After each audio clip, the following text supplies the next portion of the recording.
My grandma's been a mess since Gramps went missing. She's hardly coping. Ever since he wandered off the night before last, she's gone between crying her eyes out and sitting in a blank silence. iPad lying forgotten in her lap, staring out the window off towards the woods at the back of their house, like she's waiting for him to come back. It's not going to happen. I know it's not going to happen. I might be only 13 years old. I might be young, but I'm not stupid. Gramps is gone for good. Ever since his dementia got really bad, he's been wandering off on his own a lot, but he's never gone this long before. Never more than a few hours. This time, it's 36 and counting. I've read somewhere that if they haven't found you by then, it normally means you're already dead. Ever since I can remember, Gramps has been obsessed with UFOs. He was always fascinated by them. Watched documentaries and TV shows, read books, even subscribed to some weird magazines that used to come in the post each month. Whenever a new issue arrived, he'd lock himself away in his study and read it cover to cover. Couldn't get enough of that stuff. I loved it when I was younger. Loved talking about aliens with Gramps. I'd sit on his knee and listen to his stories for hours. It's not so much fun anymore though. Not at all. Not since Gramps got ill. His passion has turned into paranoia. He thinks there are things out to get him. Things that want to take him away. I remember going round to visit one day, a couple of months back, and finding Gramps sitting in his armchair by the window, staring at the forest. "You know, there are aliens out there, don't you?" He said the words without looking at me. It wouldn't have made a difference if he had though. By that point, he struggled to remember who people were, including his family. "Aliens?" I replied. "I don't think so, Grandpa. There haven't been any sightings in this area." "There have, son. There are lights out among the trees. I see them moving at night." It went on like that for the past few months, and in the weeks before Gramps went missing, it got even worse. That was when he started wandering off on his own. One time, Grandma found him in the field out the back of their house, just staring at the woods. Apparently, he told her he'd heard them calling for him. Another time, he was gone longer, and when my dad eventually found him, he was half a mile inside the forest border, clinging to the tree like a drowned man. He told my dad the aliens were nearby and that they'd come for him. He begged my dad not to let them take him away. Today, it's just been me and Grandma in the house. Everyone else is out searching. I'd be out searching too, but Dad said he wanted me to stay with Grandma, make sure she's okay. She's not okay. She hardly said a word when Dad dropped me off this morning. Just sat in a chair, iPad in front of her, staring out the window. Then abruptly, sometime before lunch, she announced she was going to the shops. Said she'd go out and get us something to eat. I told her I'd go. Said I'd get everything if she just gave me a list. But she was having none of it. Insisted. Said the fresh air would do her good. So I let her. I'd only been on my own about 20 minutes when my phone rang. It was Grandma. She told me she'd written the shopping list on her iPad, but forgot to bring it with her. Asked me if I'd mind sending it to her. Her voice sounded hollow, but she told me she loved me at the end of the call, and I said it back. The shopping list was easy enough to find. It was the top item in her notes. I went into the list, hit share, then sent it to my grandma's email address. She'd be able to access it on her phone while she was at the shop. It was as I was exiting out of the list that I saw it. The second item in a note. I wasn't being nosy or anything. The wording of the top sentence just caught my eye. It read, "I can't do this anymore." My stomach suddenly felt hollow. The skin on the back of my neck flared with an unpleasant heat. I reached out and tapped into the note without thinking, then read the rest of it in less than 10 seconds. Here's what it said. "I can't do this anymore. I'm trying my best, but it's no good. It's no good without John. I always thought I'd be able to cope if something happened to him, but I guess that just shows what a stupid old woman I am. Everyone has been wonderful, but it's not helping. It only makes me feel more alone. John and I have been married over 50 years. I can't imagine life without him. I love my family. I'm so sorry." Like I said, I'm only young, but I'm not an idiot. As soon as I read the note, I called my dad, told him I was worried Grandma might do something stupid, read the note out loud to him. He was in the woods searching, but he told me he'd go straight to the supermarket to look for her, asked me to stay put, said not to worry. Ever since Grandma worked as a counsellor, he explained, she's always written stuff down, helps her keep track of how she's feeling. Dad said this was probably just an outlet for her, a way to release some emotion. His voice only shook, ever so slightly, as he said that. Then he told me he was going to find her and hung up the phone. The call made me feel a little better. Just a little. I went back to Grandma's iPad and exited the note. But as I returned to the main notes page, my eyes couldn't help wandering to the third entry down. It was written the morning after Gramps went missing. I couldn't help myself. I knew what I was doing was wrong, but I justified it by telling myself it might help Grandma. If there was another clue in there as to how she might be feeling, I had to know. So, I tapped it. As soon as I started reading, I felt my heart rate pick up. Because this note wasn't just Grandma recording her emotions.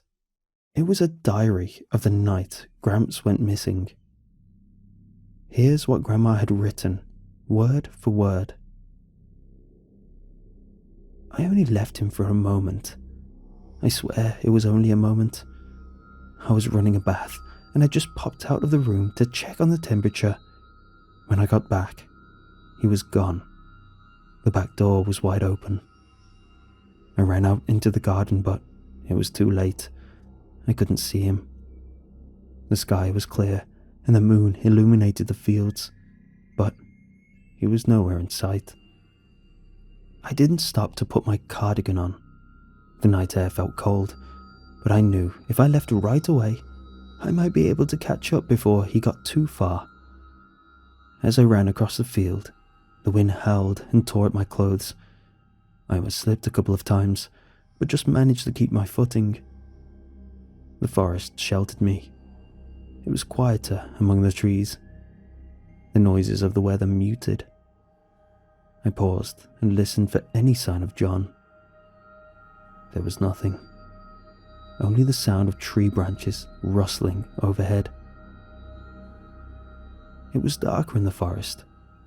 Not too dark, though. I don't know how I'd have found my way if it had been overcast, but I guess I got lucky.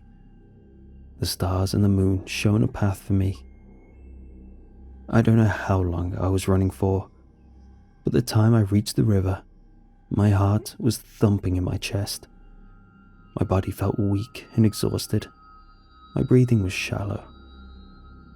The sound of running water made me stop. This was a place I knew well. We hadn't done the river walk in months.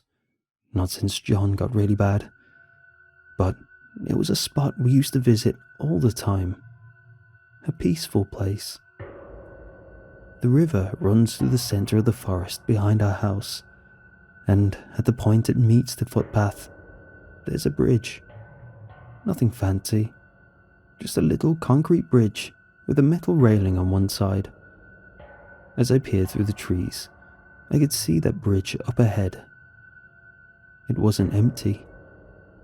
A man's silhouette stood in the middle of the bridge, rocking back and forth, peering over the edge into the water. I knew right away it was John. He didn't start when I called his name, just turned around slowly, as if he'd been waiting for me. His eyes were wet with tears. "They're coming for me, you know," he said. "The aliens." I walked across the bridge towards him, held out my hand. The wind whipped past me, the cold air stinging my skin. I felt a deep sense of dread, right in the bottom of my stomach. "There's nothing out here, darling," I said. "You have to come home now." John was shaking his head over and over. Tears ran down his cheeks. "No, no." He took a step backwards, away from me.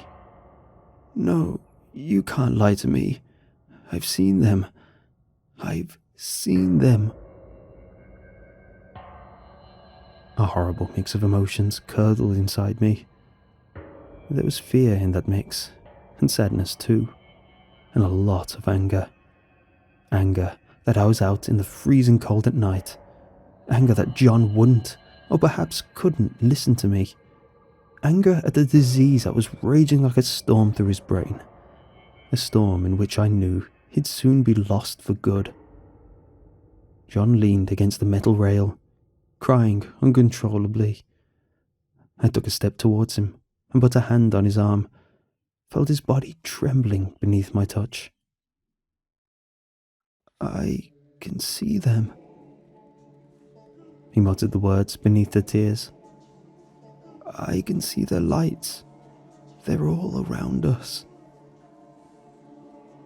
He suddenly straightened and tottered away from me, took a step towards the side of the bridge that wasn't protected by a railing. I stepped after him, fear welling in my chest, but I stopped when I saw what he was doing. John stood at the edge of the bridge, staring out over the river. Then he reached out with his right hand and pointed. "They're here, right now," he said softly. "Oh God, they're here." I stepped up beside him, my whole body shaking, and followed his finger. John wasn't pointing into the woods. His arm was angled down, pointing in the direction of the river. He was pointing at the stars. The thousands of stars that were reflected in the water's black surface. As I stared, he began sobbing again. "They're never going to let me go, Maggie," he moaned. "Help me, please. They're never going to let me go." I don't know if it was the pain I heard in John's voice. I don't know if it was my anger at his illness. I don't know if it was the fact that, for the first time in weeks, he'd remembered my name. But as he stood, swaying on the edge of the bridge, tears running down his face, I stepped forwards and pushed him.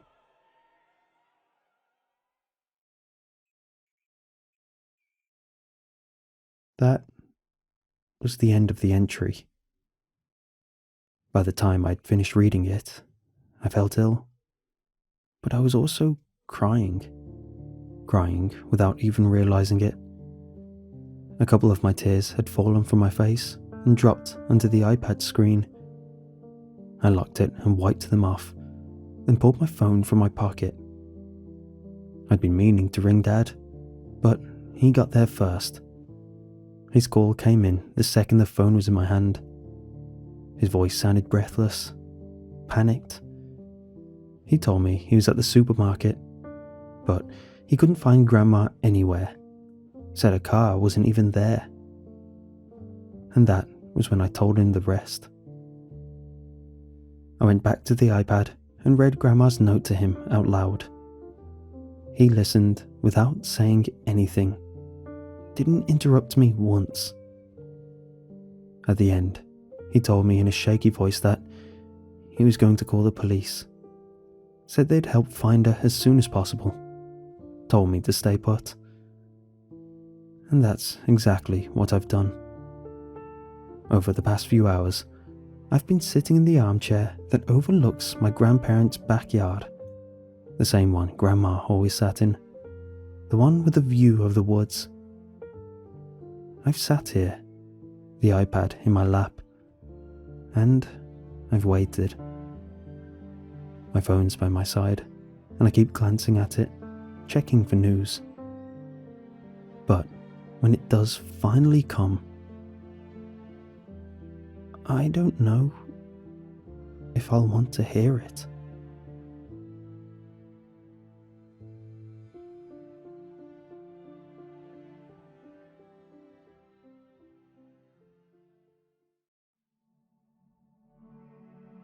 Rio was a birthday gift I bought for myself. At 24, and as the middle child of 3, birthdays were no longer a celebrated, gift-filled event, so much as a wellness check systematically performed by each member of my family and a couple of my closest friends. For the last couple of years, I'd used birthdays as an excuse to get myself a gift that I'd been fawning over all year that I couldn't regularly justify on my tight budget. This year, I knew it was going to be a dog. I had been dreaming about adopting a dog for years, but denying myself repeatedly for a constantly rotating list of reasons, the greatest of which was living in a dorm that didn't allow them. As soon as I started the search for my apartment, I carefully selected pet-friendly establishments for consideration. I was still scraping by as far as finances, but I was making it a point to have at least one standard for the cost of rent. The first thing I did was go right to the animal shelter down the street and adopt the cutest, tiniest little puppy I could find. She was a Chihuahua Jack Russell Terrier mix, according to her paperwork, and she was the Antichrist, according to me. Cute as a button, yes, but infuriating. She had endless energy and demanded to be played with, walked, and carried around in a never-ending cycle. As a full-time employee nabbing hours anywhere I could to plow through student loans, I had neither the time nor energy for her endless demands and pea-sized bladder. Speaking of bladder, house training did not make the small list of items on her agenda. She was far too busy chewing through every shoe, jacket, and bag I owned. It was my fault, really. I hadn't thought through what owning a puppy actually entailed until it was too late. I was away from home for far too long at work, so every day I came home to a flood of excrement to clean up. I was too tired to play with a puppy that needed that sort of energy-draining attention. My anxiety mounted as I realized how awful I was at raising a puppy, and after a week and a half, I posted pictures of her cute face on my social media until one of my distant friends volunteered to give her a better home. It didn't take long. She really was adorable. At this point, I was ready to accept that my dreams of owning a dog were dead. I frequently daydreamed about adopting a retired service dog. She would be professionally trained, ideally by someone else who knew what they were doing, and allowed to accompany me anywhere I went, so I never had to worry about not having the time for her. I let myself get my hopes up for half the shift at work before spending my lunch break having them crushed by a Google search, which informed me that service dogs do not retire, but rather live out their lives with their owner, to whom they provide the necessary service. I sulked back to work after finishing my lunch and spent the rest of the day lamenting over the pet dog that would never be. Still, I was never the type to give up on anything. I was a problem solver, and I was tenacious. You should have seen my resume. And I was going to make this happen. After a bit more digging online, I learned that while you can't adopt a service dog, you can adopt a TSA dog or a police dog. The puppies who failed their tests and were deemed unworthy of the TSA or police force were up for adoption year-round, and from what I could tell, the retired dogs were given away based on the honourable dibs system. They almost always ended up with a police officer or TSA agent or a member of one of their families. I clicked on the application to adopt a puppy that was not up to snuff, but was immediately shut down by a long list of demands. The application had a wait list of almost 2 years and required 4 pictures of all the angles of the applicant's fenced-in backyard, which was necessary to even apply. From my modest 2-bedroom apartment, I couldn't even dream of such a luxury. It was months of calling every nearby police station and airport I could, reaching farther and farther out in my desperate search. Finally, in a small podunk town near the southern border of my state, I found my chance. He was old, and usually just tired. He had worked for the state for 8 years, when the police force expanded in response to a demand that had now fallen and was set up for adoption to the right taker. I insisted that I was the right taker, and that I would drive straight there immediately. After a few hours of driving, I found myself the proud owner of a tired, old bloodhound. He greeted me rather politely, and slowly strolled towards my car and pulled himself into the back seat when I instructed him to.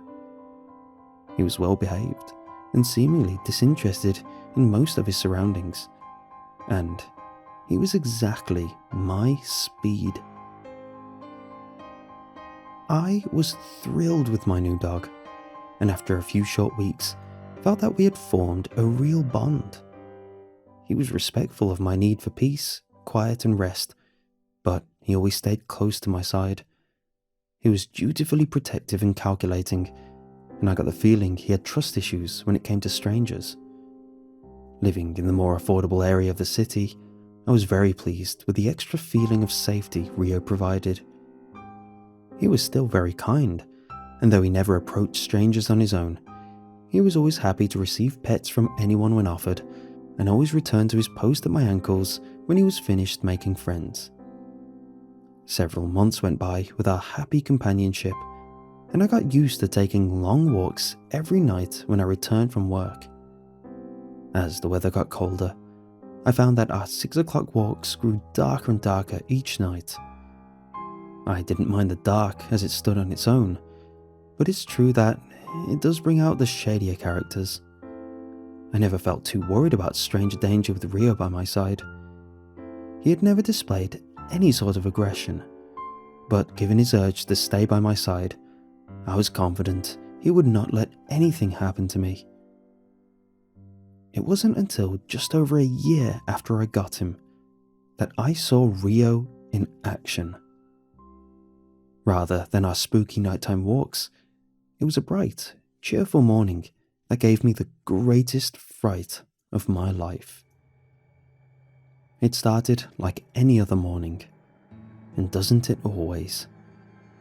I was walking with a bit of a skip in my step, energized by the early rise of the sun, when a car pulled up to the curb and slowed to a stop just next to me, rolling down their window as they did so.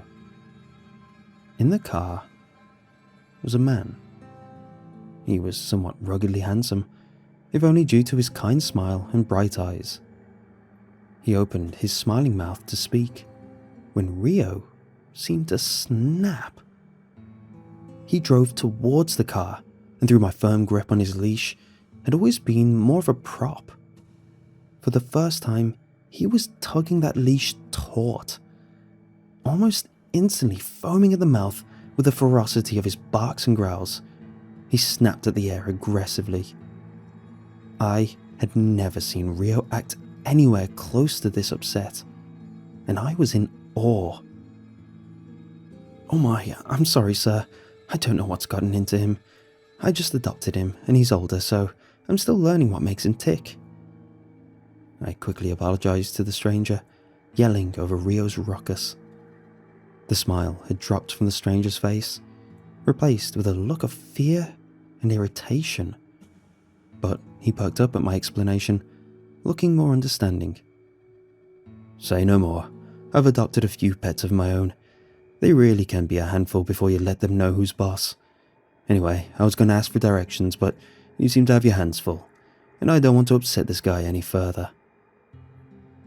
The stranger gestured towards Rio jovially, before reaching down to replace his hand on the gear stick. I smiled in response to his statement, careful to remain assertive and calm as I observed the necessary details of the situation. "Sorry again. Wish I could help. Good luck," I responded apologetically. He nodded politely and pulled back onto the road, driving away a bit more quickly than necessary. I was careful to keep my smile plastered on as I watched him drive away. I hadn't the best memory, and I began chanting details to myself in my head, trying to commit things to memory. Short dark hair, brown eyes, well-trimmed beard, squared jaw, grey four-door sedan, plate number L3GE77. I crossed the street casually, heading out of sight as I pulled out my cell phone and dialed 911. When the operator answered, immediately asking for my location, I instead responded by regurgitating the chant I had kept up in my head. Short dark hair, brown eyes, well-trimmed beard, square jaw, grey four-door sedan, plate number L3GE77. Sorry, my location is 13th Street at the Brigham cross section. I need you to get in touch with Deputy Charles North. He asked me to report to him. Please have the officer speak to him or someone from his unit before you dispatch them. He's in the Georgetown precinct." I took a deep breath after my short spewing of information, desperate to get everything across. I answered whatever question the dispatcher had for me as I briskly walked back towards my apartment, Rio in tow. I entered my home, locked the door, closed the blinds, and unhooked Rio's leash before disconnecting the call with the dispatcher. Rio laid down by my feet, pleased with himself for completing his job. As I sat silently in my fluffy recliner chair, I went over everything I told the operator to ensure that I followed all of the instructions given to me on the day of Rio's adoption by Deputy North in the event that Rio should ever behave in a certain way. There was something in that car Rio wanted me to know about. Though my dog was retired, Rio would never forget what he was trained for. Rio was a cadaver dog, trained to detect human remains.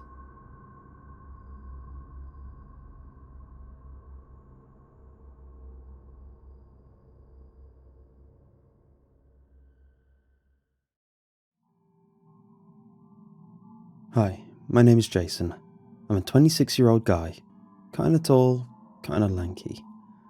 I've got brown hair and green eyes. I'm living in the state of Massachusetts, working for the past 6 months as a mail clerk for the State Department of Transportation.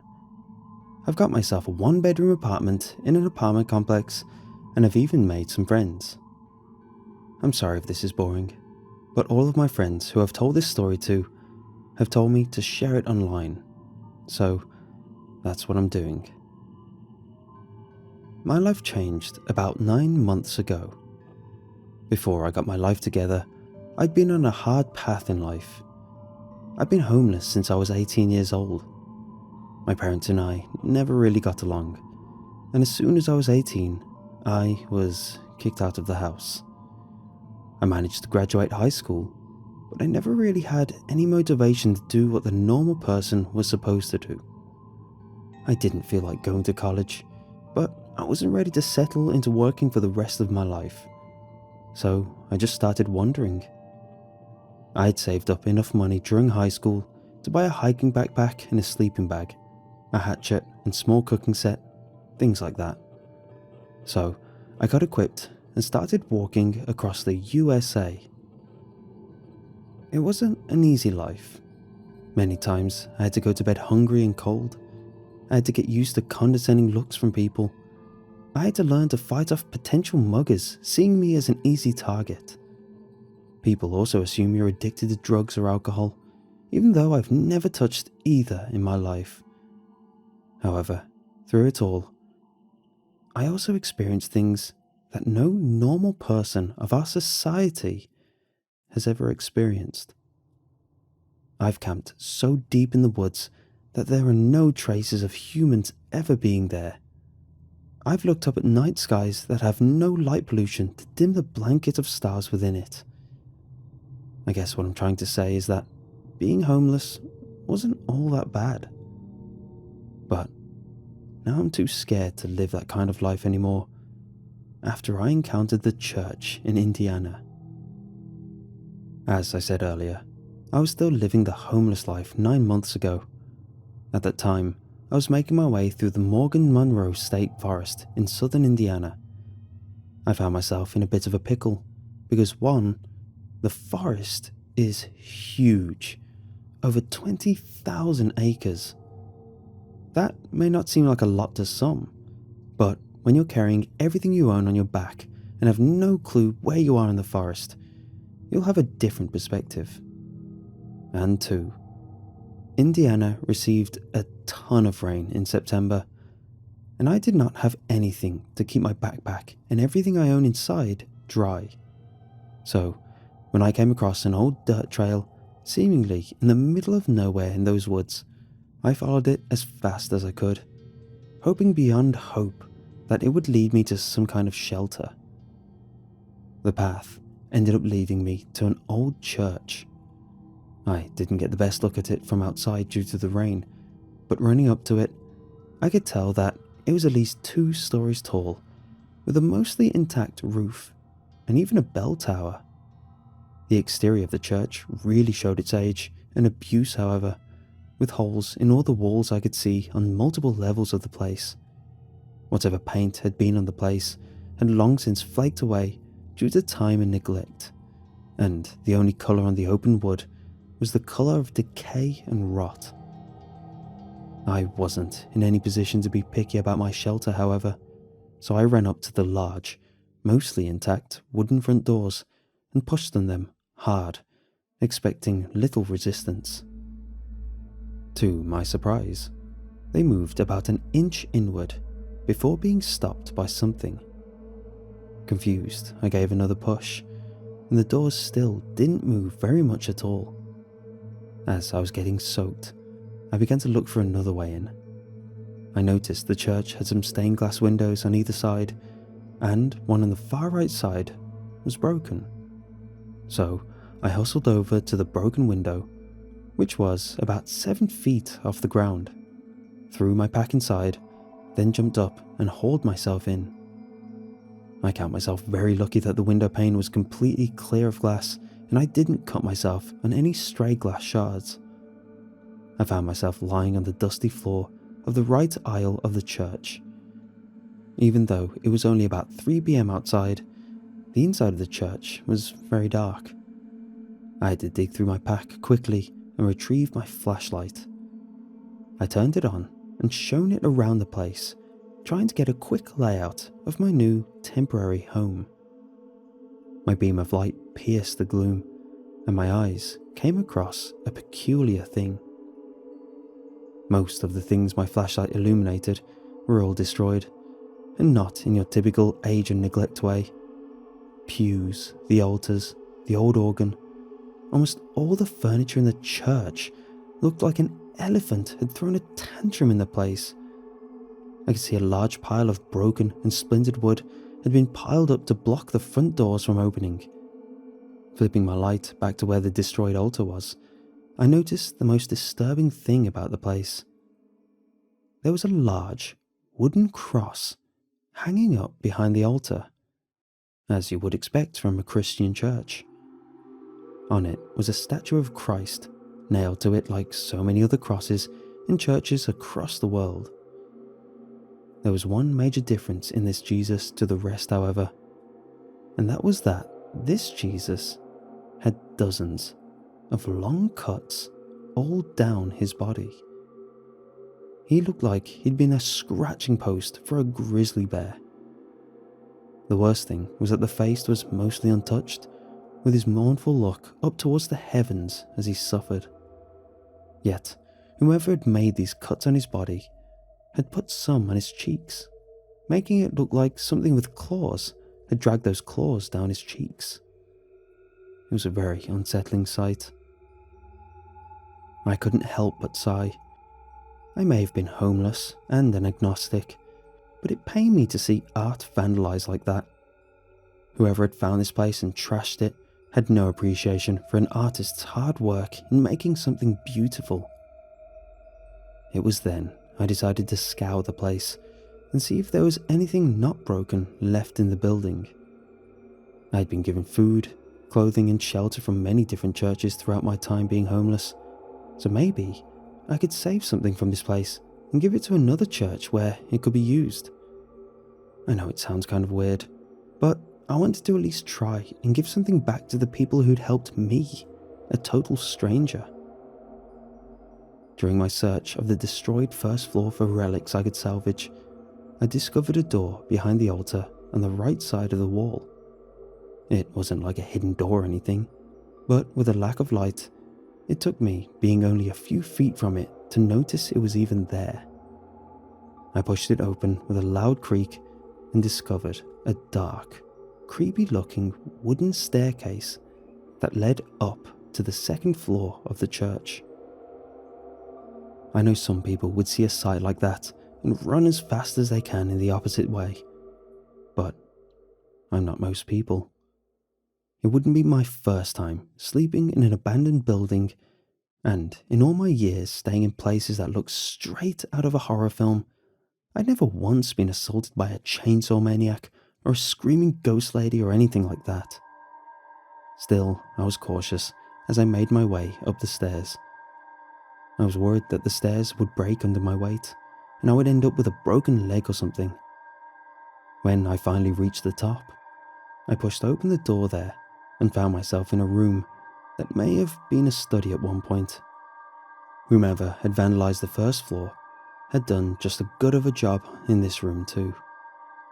An old oak desk, which looked like it could have been sold for thousands of dollars at an auction, was so broken and dismantled that its only use now could be firewood. A bookcase had only one shelf left, and it was surrounded by the torn pile of paper that I assumed used to be the books that sat upon it.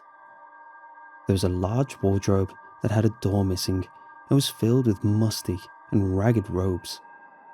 A huge tapestry on the wall that once was some picture of saints and angels was mostly intact, except every face within the picture had been violently torn off or cut up completely. The vandals obviously had something against religious figures or were just plain disrespectful. Scanning the room with more scrutiny, I noticed another door at the far side of the room. I crossed over to it and saw a faded sign next to it, simply stating, "Bell Tower."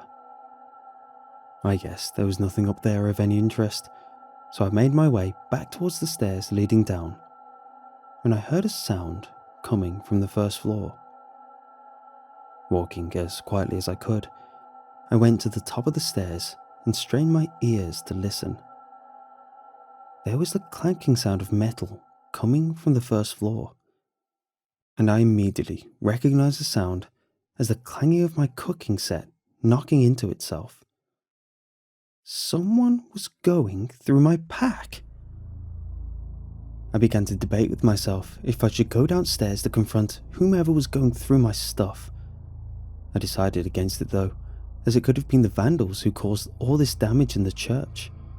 With that kind of mentality, they probably would get some pleasure in beating the crap out of a homeless guy like myself. and they still might have the knives they used to cause all those cuts to the Jesus statue and carve the faces out of the picture up on the second floor. I began to back up slowly from the stairs when another sound caught my ears. It was a weird clicking noise, something I felt I'd heard before somewhere, but could not remember where, and it was coming from the staircase that led to the bell tower. Thinking quickly, I tiptoed over to the wardrobe and climbed inside, closing the one door that was still on its hinges softly. It smelled awful in there, but I was effectively hidden, and I'd rather have to put up with a horrible smell than get the crap beaten out of me. I flipped the light switch on my flashlight off and waited, my ears straining to catch any sound. The clicking sound from the bell tower staircase became louder and louder, and then I heard the door open. The clicking sound came into the study, and my brain finally realized that it had heard the sound before.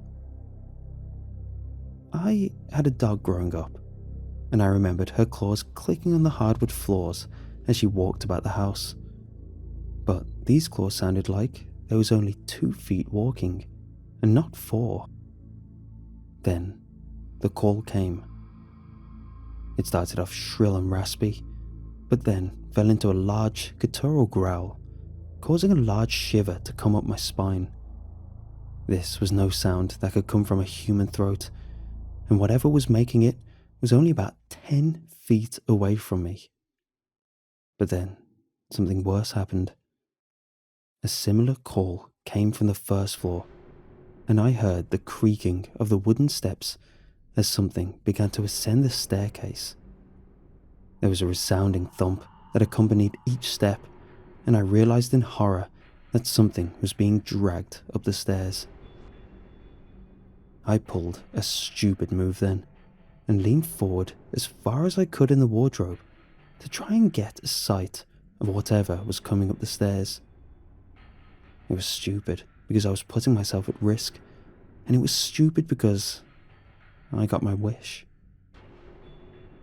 The upstairs was darker than the first floor, but there was one dirty window that did let in some light, which allowed me to see darkened silhouettes of the broken furniture.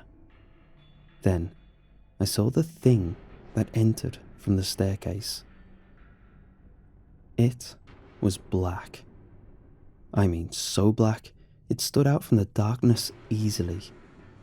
It must have been at least 7 feet tall, with an elongated head and large ears that seemed to be the shape of bat ears. It had large, thick arms that hung down so far that the hands were about level with the knees. On its free hand, I caught a glint of light reflecting off long claws that adorned each finger. Its other hand was occupied in dragging something behind it. The light was too dim to distinguish what the mass was on the floor behind it, but I did catch the outline of what protruded out from the gripping hand, and my blood ran cold. It was the shape of a boot. And there's only one animal I know that puts boots on its feet. I had to bite my lip to stop from screaming as the thing walked over to the middle of the room, dragging the body behind it and leaving my sight. I heard the thing that came down from the bell tower walk over to meet it. There was a weird cooing sort of sound coming from both of them, and I could tell they were brushing up against one another from the sounds I could hear. Were these things an item? It might have been cute if I hadn't seen the corpse being dragged by one of them, but any thoughts of cuteness were banished when I suddenly heard the ripping of the flesh, the tearing of tendons, and the cracking of bones. So began what seemed like an hour-long torture session. I had to sit in silence and bear the sound of a person being torn apart and eaten, while also enjoying not only the bad smell of decay of the wardrobe, but the smell of blood and guts coming from the eviscerated body. So many times I had to swallow vomit that came up into my throat for fear of being found out and joining the dead person on the floor. But I managed to remain motionless and silent through the whole ordeal. Finally, the sounds of the feast stopped, and I could hear the clicking sound make its way over to the staircase leading up to the bell tower. I waited until I heard the clicking disappear up the staircase before I moved quietly out of the wardrobe. But as soon as I exited, I realized my mistake. I had heard clicking coming from the thing that came down from the bell tower, but I had forgotten that I hadn't heard any clicking from the thing that came from downstairs, and I assumed they had both gone up to the bell tower already. But my eyes befell a form that had just started entering the staircase to join its partner. Its back was to me, and I froze immediately, hoping it would continue its ascent up the stairs to join its mate. But instead, it stopped, lifted its head, and began to sniff the air, its ears suddenly twitching violently. It then turned its head around, and I could tell, even in the dark, that it was staring at me. As I said earlier, I'm an agnostic, but some force out in this universe must have had my back, for at that moment, lightning flashed, and only a second or two later, a loud crack of thunder rumbled through the air. The thing in the doorway crouched down, covering its ears with large hands, and let out an unearthly howl of pain, echoed by the one that had already begun roosting further up.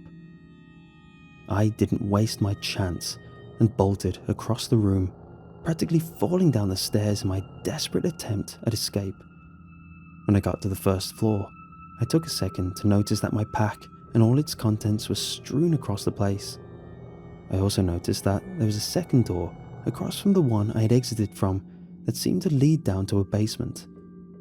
A smell emanated from that doorway, one of rot and blood and death, and I could only imagine how many bodies must have been festering down in that blackness. Another shriek from upstairs tore my eyes from that horrid abyss, and I instead rested them on that broken, open window in which I had entered. I ran and hurled myself through it, caring only that I got out of that place. I landed in mud, was covered from head to toe in it, but I didn't care. It had provided a soft landing, and luckily I wasn't hurt at all.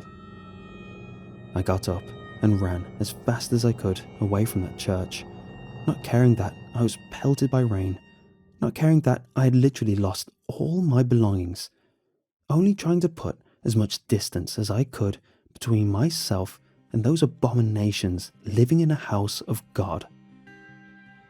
I ran for a long time before the dirt path joined one of the main hiking trails, and it was even longer before the trail I came across led to a parking lot, civilization, and safety. I managed to leave Morgan Monroe's state forest alive and in one piece. My adventurous spirit had been crushed, and I wanted to live in a populated area, have a steady job, and my own roof over my head. It took some time, travelling and luck, but I now have all that. Being surrounded by people and having the ability to lock all my doors and windows helps me lead a normal life. It calms me down when I remember that flash of lightning, how it lit up everything in the room, and I could see a large, open jaw filled with dagger-like teeth stained with blood, 2 little nostril slits where a nose should be, and wide, bloodshot eyes that looked far too intelligent and too human to belong to a creature like that. Be careful if you decide to explore abandoned places, because you might find more than bats living in the Belfry.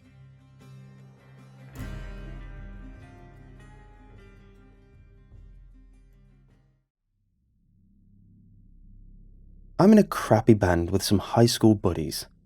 A few weeks ago, our bassist, Pierce, informed the rest of the band that his parents had flown to Europe and left their house for us in Fort Collins. His dad is a sound engineer and has a recording studio in the house. We were ecstatic. So we packed light and made the drive from California to Fort Collins, ready to track a backlog of 8 songs we'd been sitting on. It was mid-spring, and the mountains looked like they were jutting from oceans of blue and yellow wildflowers. The drive was long, but it was nothing short of spectacular. In fact, it was so beautiful that one night, after a recording session, Pierce suggested we go camping. I laughed at the idea. They all knew I'd had a somewhat negative experience in the Colorado Rockies a few years ago, but Ronnie and Jeff jumped on board and insisted I not be a wet blanket about it. Pierce recommended some vanilla tent camping at the foot of the mountain, but Ronnie had a bright idea. He wanted to do some astrophotography, and for that, he said, "We need to go to a place that's really dark." So he spent some time Googling and discovering Comanche Peak Wilderness, a remote section of a popular national park. "What a great idea," I remember chirping. "Why, surely nothing could go wrong." Of course, things did go wrong, and it started on the drive up there. People always forget that evening begins at around 3 p.m. in the deep woods. As soon as the sun dips behind the treetops, the gloom sets in and things get eerie. Nothing makes me more claustrophobic than the sight of that heavy murk sliding over the world. My body rejects it because my brain knows it's too early for dark. I was on edge the second the paved road gave way to dirt. The other thing people forget is how loud the woods are at times, and how silent they can become at others. The contrast between them can make your head spin. One moment, it's a symphony of owls and crickets and toads. Then, a branch will snap or thunder will crack, and suddenly you're wondering if you've gone deaf. And then, of course, if you think about it too much, you realize just how full the darkness is, with all those watchful eyes. We went in as deep as we could. We ditched Pierce's truck on the side of some forgotten road and hiked about a half-mile into the trees. There was no trail. We followed the GPS to a tiny lake nestled somewhere uphill, where Ronnie could set up his camera and get a clear view of the sky. We hadn't crossed a solitary soul after entering the preserve a few hours prior, and I felt apprehensive about the fact that no one knew where we were. By dusk, we'd set up the 2 tents Pierce had borrowed from his parents. We made a small bonfire pit between them and strung all our food up in the trees, like he was supposed to do. Ronnie set up his camera along the shore, and then we waited for nightfall. My anxiety worsened as darkness ate away at the sky. The guys didn't notice. They drank and smoked and carried on, and right when the world went black, leaves began to crunch in the distance behind our tents. A girl emerged from the tree line and stopped at the edge of our little clearing. The girl was probably 8 years old and wore a white dressing gown, like she'd just woken up. She had platinum blonde, almost white hair, and skin so pale she looked like a ghost in the firelight. She wasn't carrying a flashlight or anything. She'd been walking in pitch black woods. She squinted at our fire as if it annoyed her and let out a few wet coughs. We all just stared at each other in confusion while she studied us. There were no roads or trails in the area. This was not a campground. Her presence made no sense. Jeff eventually called out to her, asking if she was okay, and she replied, "My mom's sick. Can you guys come help us?" Where is she?" Jeff asked. The girl just pointed into the forest. The trees and shadows and mist clustered together to form a great big wall of nope. I gave Jeff a subtle, hell no headshake. I might be a coward, but I'm not about to get disappeared by some malevolent wood pixie. Ronnie stood up and asked the girl if they were camping or if they had a house or what. The girl just said, "She's really sick. Just follow me." She started coughing again. At this point, all four of us could sense that something was wrong. Pierce, probably the cleverest of us, invited the girl to come warm up by the fire and explain what was going on. I think he knew she'd decline. The girl just turned and walked back into the woods, coughing as she went. Before she vanished, she turned around and said something, but we couldn't be certain of what. I heard, "So you'll be a liar." But Ronnie heard, "Soon you'll meet the liar." We built the fire up a lot more, mostly to keep a good perimeter against the darkness. All of us were creeped out, but after a few hours, the guys had mostly forgotten about the girl. They laughed and told stories about drunken escapades. At some point, Jeff and I went to the tree line to take a whiz. I walked about 10 steps into the woods and blasted the darkness with my flashlight, Jeff following closely behind. I wanted to see if there was a clearing on the other side, or a footpath the girl might have followed. But there was nothing, just a snarl of impassable trees. We heard Ronnie shouting something, so we jogged back to the fire and saw him examining the southern edge of the clearing. That was the direction we'd left the truck in. Pierce said as we passed by, "He thinks he heard more footsteps." I heard them too. Standing next to Ronnie, I could make out a new pair of feet trampling the leaves in the dark. It was louder than the girl had been, probably bigger. "Show yourself," Ronnie shouted again. "We're armed." To my surprise, a woman answered him. She laughed and said, "Don't shoot, just a hiker." We moved back and watched her step into the clearing. She was probably in her late 30s and wore a raggedy hat and an old, beat-up pack. I remember hearing Pierce grumble something like, "Real private spot you found here, Ronnie," and I agreed. How the hell were all these people bumping into us way out here? The woman introduced herself as Sarah and apologized for scaring us. Ronnie demanded to know what she was doing out here, and she explained that she'd done the full-day loop around the mountain, but got lost for a while. She claimed to have found her bearings and now knew where she was going. "You know the way back?" he repeated to her. "Yep." "In the dark, without a flashlight?" "Uh-huh, I know this area pretty well." Ronnie wasn't buying a word of it. He turned back to the rest of us and said, "We're getting cased, you guys. We're about to get robbed soon as we fall asleep. Campers get killed by thieves and meth heads all the time." "Well, thanks for bringing us out here, dingus," Jeff said. Sarah laughed again. She was real smiley for a woman lost in the woods, in the dark.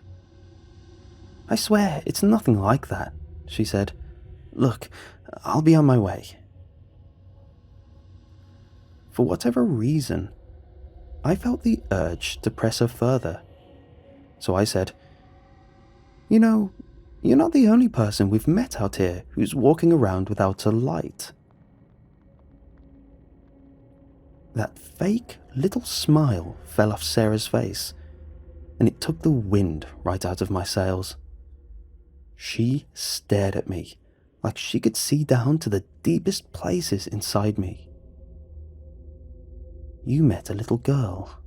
she asked with a blank expression. My bandmates all exchanged looks of incredulity. Sarah collected herself, and a new smile spread across her face. She said, "Don't listen to anything that little brat says. She's a liar through and through. Look, why don't you guys hike down to the ranger station with me? It'll be safer together." She pointed behind herself into the woods. Something lit up in my brain. This was the second time a stranger had tried to coax us into the dark. We weren't about to get robbed. Something much worse was about to happen. Pierce seemed to have come to the same conclusion, and he invited Sarah to instead join us around the fire. As he did with the little girl, he knew Sarah would decline. The strange woman told us she had to get back before it got any colder, and with that, she turned around and hurried into the woods. After a long debate about what to do, we decided that hiking back to the truck was the fastest way to get lost or killed. We hadn't used the trail, and our phone batteries were low. Every time the wind blew, it set 1,000 trees groaning and shivering, which made it impossible to orient ourselves by sound. It was so black that if I stared into the darkness long enough, I started having minor hallucinations as my brain tried to make sense of the void. So, we kept the fire blazing and agreed to sleep in two-person shifts. Since Pierce and I were the soberest of the bunch, we agreed to stay up first. But only an hour into our watch, we started hearing the coughs and sputters of a little girl in the distance. I followed Pierce to the lake's edge, which lay about 30 yards from our camp. There, we heard an eerie voice wafting on the breeze. I saw the silhouette of a person milling about near the water a few 100 feet away, and realized it was the girl. She was wandering around in the dark, singing. We booked it back to the fire and woke up Jeff and Ronnie, alerting them to the girl's presence. But as we discussed what to do, another voice erupted from nearby and began singing as well. It sounded just like Sarah. Pierce and I jumped into the tent with the other guys and sealed it up, terrified that the time had come for whatever these creeps had planned. But no one approached our camp. The two people just walked in slow half circles behind the trees, singing together in a language I couldn't identify. Ronnie always keeps a menacing looking trail knife on him when he goes hiking, and he scrambled for it while shouting that he'd butcher anybody who came near us. His yelling caused the people outside to go quiet for a few moments. I pulled out my phone to record some of the voices, but my hands were shaking so hard I could barely operate it. I caught a bit of the girl, but then something even weirder happened. None of us were certain of how many people were in those woods, but we heard a third voice at that moment. It was deeper and guttural, like the sound of some night predator stalking around in a jungle. I'm not certain the noise was made by a person. Ronnie and Jeff believe the sound is coming from the girl, who has a coughing fit and then begins channeling some demonic voice. Pierce and I think it's a third person or an animal that was with them, waiting for us to leave the safety of the bonfire. After the commotion, the activity in the woods died down for a while. The guys and I remained inside the tent, terrified, only leaving its shelter to throw more wood on the fire about once an hour. None of us slept, and for the rest of the night, we occasionally heard distant singing, laughing, coughing, and the occasional whisper. Sometimes the girl would say, "Can you help us?" in the exact same tone as if a voice had been recorded and replayed over and over. We also heard someone, probably Sarah, climbing a nearby tree and shouting things like, "I see you, boys," and "Let's go together. It's safe now." And that was it. By dawn, we were exhausted from terror and half frozen in the tent. The noises stopped, and the people, if there were people at all, had long abandoned their efforts to lure us into the dark. We packed up and hiked back to the truck, which had thankfully not been ransacked. As far as I'm concerned, the next time I go camping, it'll be in a treeless desert in Arizona.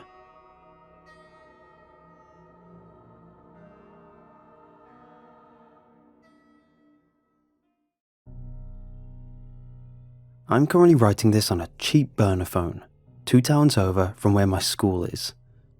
I'm in hiding. I know they're coming after me, and I know they can track me. That's why, by the time I'm posting this, I'll already be in some other state. Canada, maybe. I don't know. I just have to tell this story somewhere. Someone needs to know. I went to a pretty bad high school. In my town, there are 2 different schools for each grade level. One for the rich, one for the poor. There was no in between. Point is, no one important goes to my school. I always thought it was weird that our school wasn't too much worse than the private school. We had similar facilities, sure. Their teachers were probably better, but even without much state funding, we never lagged behind when it came to computers, books, sport equipment, or anything else. Weird things never happened to the kids on the other side of town though. Over here, we have 2, sometimes 3 students go missing every year. Always around June, right at the end of the school year. It's like clockwork, I swear. No one could ever figure it out. Police have no idea. No one knows. In fact, every year in June, we are pretty much on lockdown 24/7, in school and out of it. Kids always went missing during the day. They said they were probably taken on the way to school or on their way home. I know the truth. The reason I got to where I am is so damn stupid. I fell asleep. Not in class, but in the bathrooms. There was only 10 minutes left of class, so I just went to look at my phone until the day was out. Next thing I knew, it was nearly 8 p.m. and I was well rested. I thought I was fine at this point. My parents had a dinner date, and so they wouldn't be home until 10. I'd just have to walk home before then and not get abducted. It wasn't so simple. Making my way out of the cubicle, I opened the bathroom door into an unlit, eerie hallway. It was late evening. Not too dark to see, but not bright enough to make it easy. As I walked down the hallway, I began to feel uneasy. Something wasn't right. I felt anxious, like someone was watching me. I know it's a cliche, but that's how I felt. Probably why I was shocked so much when I saw someone walking down the hall towards me. I ducked into a space between lockers, hoping, praying they didn't catch a sight of me. Luckily, whoever it was walked right past without even a sideways glance. I'm a curious guy. I can't help it. So, the first thing that came to mind was what was this person doing walking around a school at night? So, naturally, I decided to follow them. I wish I didn't.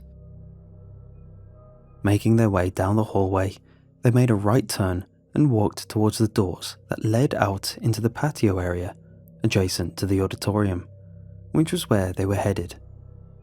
When I saw them enter the auditorium, I didn't hear loud music or see much light, so it's not like there was some school function I'd missed. They entered the building in a pretty weird way, looking over their shoulder and knocking before someone from inside let them in. At this point, I just had to know. So I walked around the side to take a peek through the windows. Looking in, I saw a strange scene. It looked like how a comedy club was set up. Tables dotted the floors, each occupied by couples. At the front, there was a speaking lectern and 2 poles sprouting up out of the ground, each maybe 6 foot high. Around the building, there was a series of waiters serving food, what looked to be some kind of chicken and a salad. I recognized people in the crowd. There were several of our teachers, including my history teacher, Mr. James, who was always nice to me, even if I was a dick in class. I also saw the head county sheriff, but most notably, I saw my own parents. I suppose they weren't lying when they said they were going out to dinner, but why here? Then the principal walked on stage, Mrs. Strauss. She was an older lady, and a bit of a cow in all honesty. Anyway, as she made her way up onto the stage and in front of the lectern, the already reasonably quiet audience went silent. I welcome you all here to the annual school auction. As I'm sure you already know, prices start off at $120,000. What the hell is this? I thought. What could they be auctioning that's worth so much? Is this why our school could afford all the things we had? These thoughts all went away in an instant, replaced with a deep sense of dread. The head of PE, Mr. Sanders, walked onto the stage. Over his shoulders, gagged, was tied Hannah, a girl I knew from my calculus class. He dumped her down in front of the pole and then proceeded to tie her up despite her best efforts to free herself. And so, here's our first specimen for sale tonight, my principal said. She sounded excited, as if she had been waiting for this moment, practicing in front of a mirror. I felt sick. Hannah Browntree, 17 years of age, 137 pounds, 5'6" and healthy. She was donated by her parents, who couldn't be here tonight, but they did give a reason for their choice. I quote, Hannah was a lovely girl, but with another little one on the way, we needed some extra funds. So why not sell her for a good cause? Happy bidding. I'll remind you that once she is sold, it's up to the owner what they want to do with her. I gagged. How could someone sell their own child? I sat down when the bidding started. I couldn't watch. I sat in shock for a good 5 minutes. This is why so many of our students were going missing. And my parents knew. How could they go along with it? I couldn't just let this slide. I had to help in some way. Get Hannah out. After they finished, Mr. Sanders came back to manhandle Hannah into the drama office, a room behind the stage. After I saw him drop her in there and then walked out, I knew what I had to do. Walking around to the other side of the building wasn't hard. I just had to stay below the windows that ran along the side of the building. It was a cold night, but I was sweating bullets. I was sure that if I was found, I'd be killed, or maybe sold in an impromptu auction. Eventually, I made it round back. Obviously, the door into the drama office was locked, but there was a window big enough for a person. The only issue was, how was I going to break it and not alert everyone inside? Looking in, I saw that there were 2 kids in there now. Hannah was curled up in a ball, facing the corner, and a boy whose face I couldn't quite make out in the dark sat with his back against the wall. I knocked on the window and they both looked up. I motioned to see if there was any way they could open it from the inside, but it didn't look like there was. Screw it, time to break it and hope for the best. I don't think it could have gone any worse. The window smashed, loud enough to wake the dead. Even so, Hannah managed to make it out before Mr. Sanders and two other men rushed inside to hold down the other boy. We couldn't go back. We ran out of the back of the school, through the teacher's car park, and out into the main road. Behind us, I could hear them getting closer. I deduced that the best way to get away would be to run through the backyards of some houses and into the fields that surrounded the town. Running through, the teachers, particularly Mr. Sanders, was still hot on our trail. No one seemed to even notice us, which, looking back, isn't too weird considering most of the staff for the school lived pretty close by. Eventually, we made it to the fields in what would be record speed should running from your teachers be a hobby. But then Hannah tripped and twisted her ankle. I got her up onto her feet, but was spear tackled by another teacher. I knew this was my fight or flight moment. I could stay here and maybe overpower him, but in the end get captured, or just run away without Hannah. I chose the latter.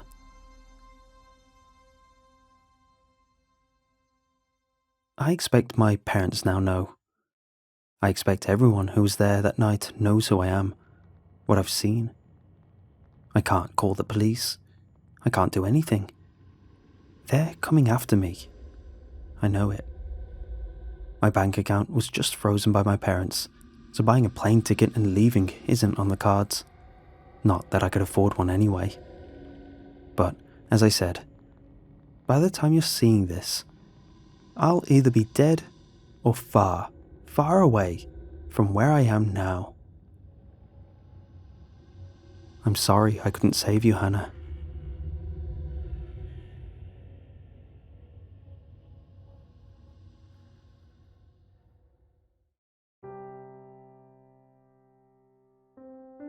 My name is Liam. I've been a Reddit user for a little while now, and a no-sleep lurker for about the same time. In fact, the legendary mold series was one of the first things that originally drove me to Reddit. I considered posting this on the Off My Chest subreddit or somewhere similar, but I'm pretty sure that it would have been flagged. I'll post it here instead. To be honest, what I really need is an outlet, not people to believe me. I'm a 19-year-old computer science major at Penn State, and I'm taking one of those classic solo college student low-budget European vacations. I spent 5 days in Istanbul last week visiting landmarks and partying. It was hot, humid, and sometimes smelly. But the food was good, and I was able to get a cheap room at a hostel 5 minutes from Sultanahmet Square. It was a good stay, and I hope to be back someday. But maybe not after this incident. So I shipped out last Friday on a flight to Geneva for the next leg of my trip. The cheap red-eye I'd booked was about 5:30 in the morning, so I needed to leave my hostel at 1:30 in order to make it on time. I caught a taxi to the airport because my hostel, go figure, didn't have any sort of shuttle service. The driver didn't speak much English, though it turned out we both had a love of classic rock. We kind of bonded over this in the car, jamming out to Rush, Bowie, and Queen as we sped through the darkness towards the airport. Now that I think about it, it was a pretty eerie ride to the airport. The road was as empty as a guardrail-bordered tarmac, and the sky was a full, oppressive, low-hanging fog. Maybe 2/3 of the way to the airport, a grey armoured truck loomed out of the mist before us. It was covered in orange, mostly Turkish, stenciled text and large biohazard symbols. I don't remember what the text said because it never occurred to me to read it.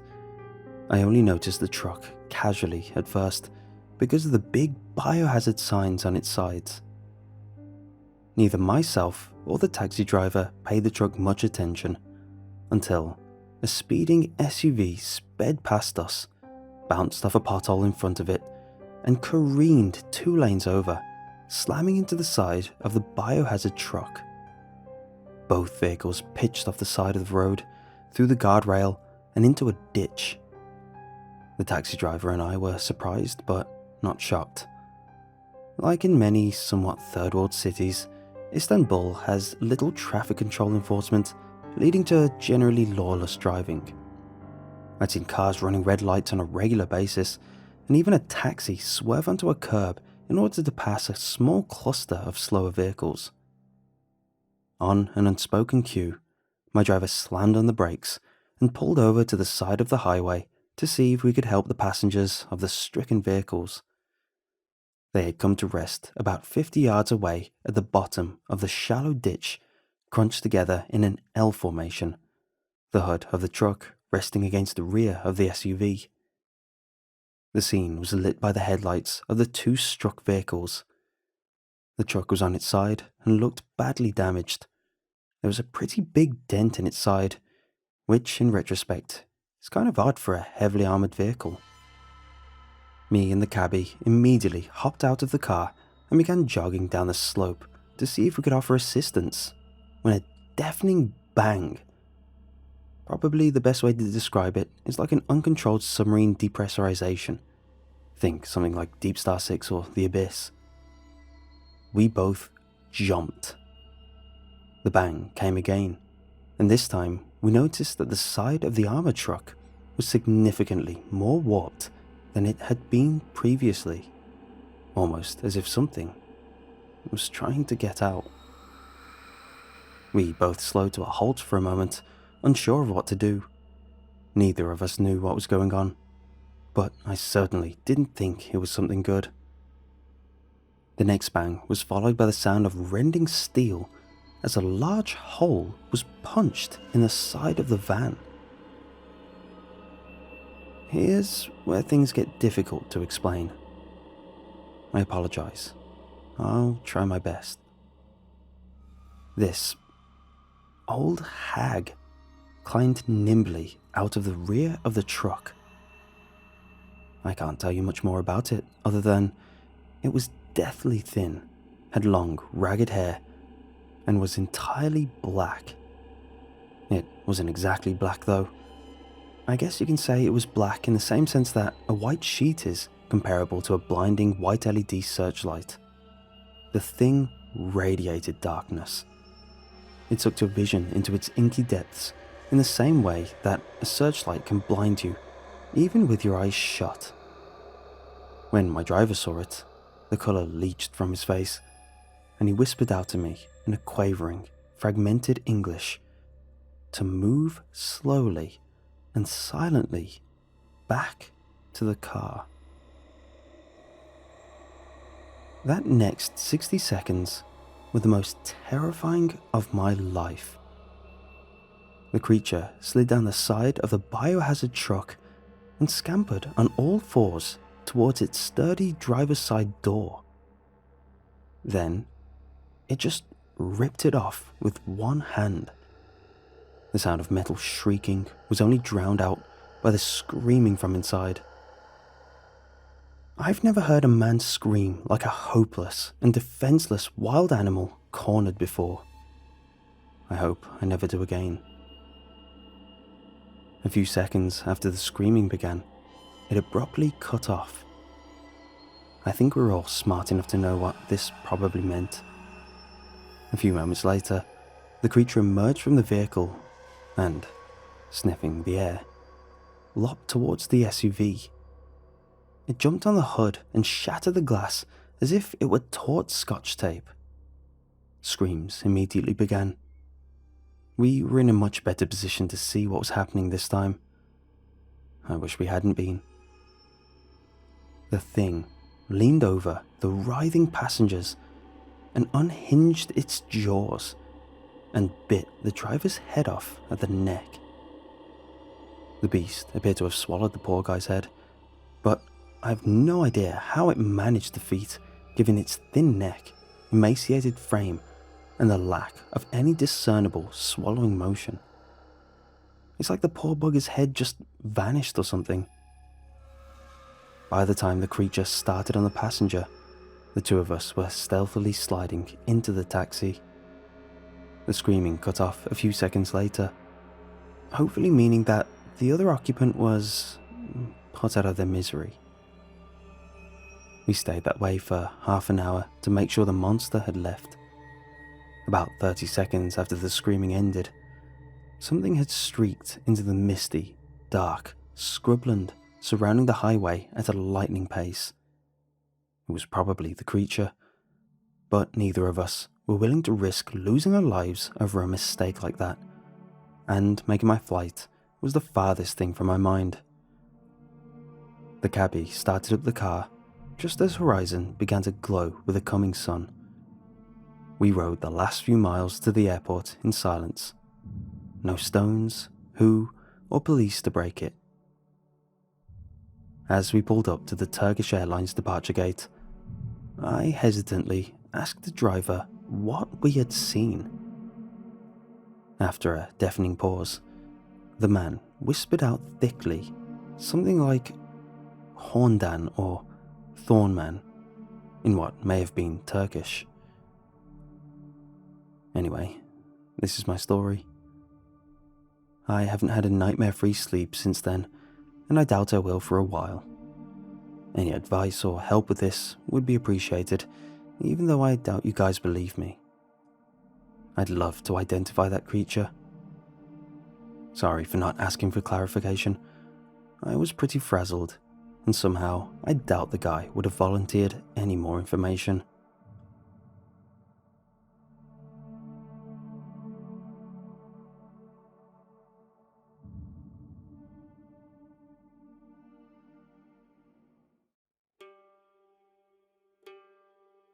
There's a trail near my house. It winds through a small park and then into a narrow strip of woods before running along a field beside a housing division. From there, it goes past the cornfield and then loops through the woods again. There's a pond at the fork where the loop begins. It's covered in water lilies, and they bloom white and pink in the spring. And there's a stone, flat-topped and broad, upon which people leave coins or trinkets as they enter the woods. I remember as a child being given a dime by my parents and told to place it on the stone. For the fairy of the woods, they said, so she'd bless us with luck. Then I got older and the story changed. She was a witch or a ghoul or some other evil dead thing. The gifts were no longer a luck charm, but tribute to appease her hatred. Those that failed to leave an offering didn't make it out of the woods. My friends and I ride our bikes along the trail often. It's packed dirt and gravel, and it's cooler underneath the shade of the trees. We all stop at the fork and leave something on the stone, like our parents taught us, and like everyone else that walks this trail. Even runners in their spandex and water bottles find a pocket to slip a shiny rock or a quarter into to leave behind. Everyone in town knows about the tradition. Last month, we stopped, and Kyle was the first to approach the stone. He didn't leave anything, however. He swept his hand along the top, sliding everything that was on it off and into his cupped palm. Then he poured the trove of coins and random junk into his pockets. I asked him what he was doing. My heart was beating faster just watching him, thinking of the woman in the woods. Watching, surely watching, as he stole what was hers. You know someone is coming out here and taking this, right? He said. It's clean every morning. I'm probably doing them a favor by helping get the junk out of here. It was implied that whoever collected the offerings every night was a normal person, not a witch, not a ghoul. I felt like I was in grade school again, when the older students were telling us that we knew Santa was just our parents, right? And no one wanted to be the one to sound stupid by disagreeing, even though we hadn't known, and the magic was now ruined. Then he got on his bike again, and we were left to follow. I hesitated, thinking about the broken hair clip in my pocket, the metallic rainbow butterfly that I thought was pretty enough to leave behind. My other friends were moving on though, without leaving anything. And I didn't want to be the only superstitious one, so I kept the hair clip in my pocket. We left the woods without incident, and I thought that was proof that Kyle was right, that it was just some silly game that everyone played along with because it was fun. Like how we still left cookies for Santa, although now we left a Dr. Pepper instead of milk, because Dad really likes Dr. Pepper. Kyle used the money collected to buy a candy bar from the gas station on the way home. I was angry because he refused to share any money with the rest of us, and we had to go without. We had a new tradition after that. Kyle would stop and collect all the offerings from that stone when we entered the woods, and we'd parcel them along the group outside the gas station. If there was enough to buy candy, we'd go inside. Otherwise, we'd take our stolen spoils home and maybe throw out the junk. I kept a lot of it in a shoebox under my bed. I like to collect things. My mum says I'm a pack rat, like my dad.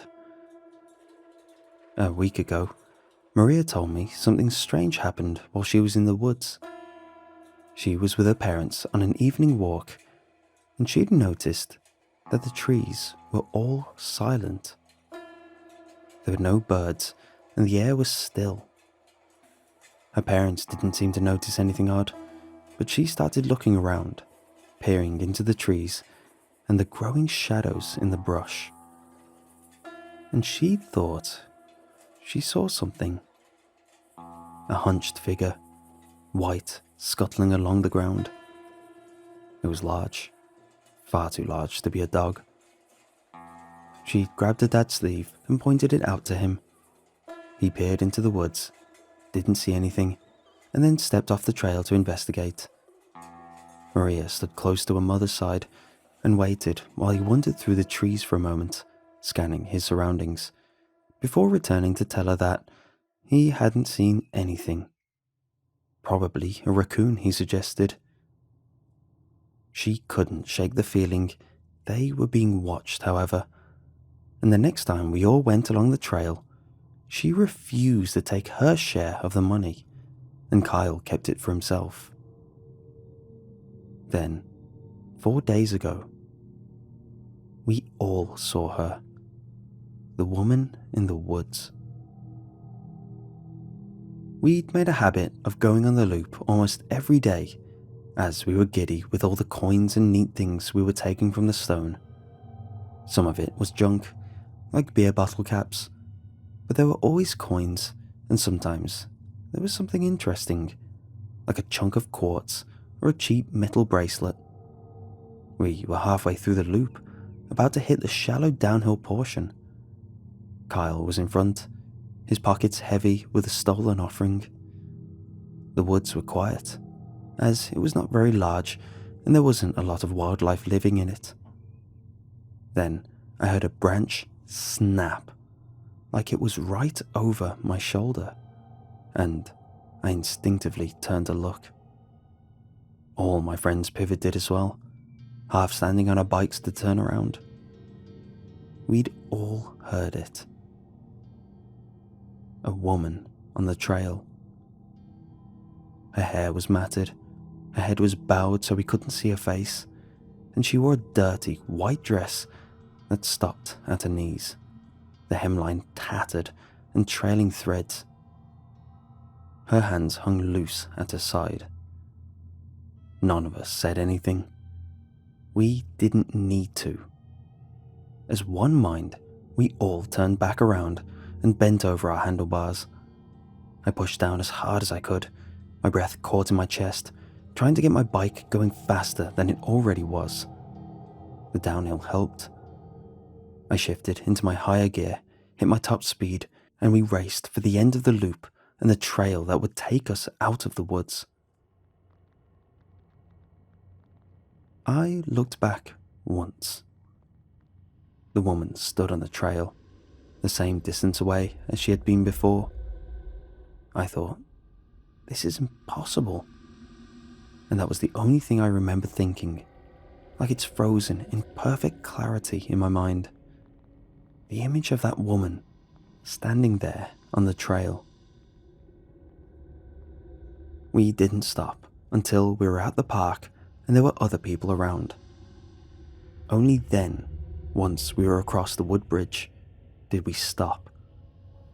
We spread out, jumping off our bikes and dropping them into the grass, panting and shaking with exertion.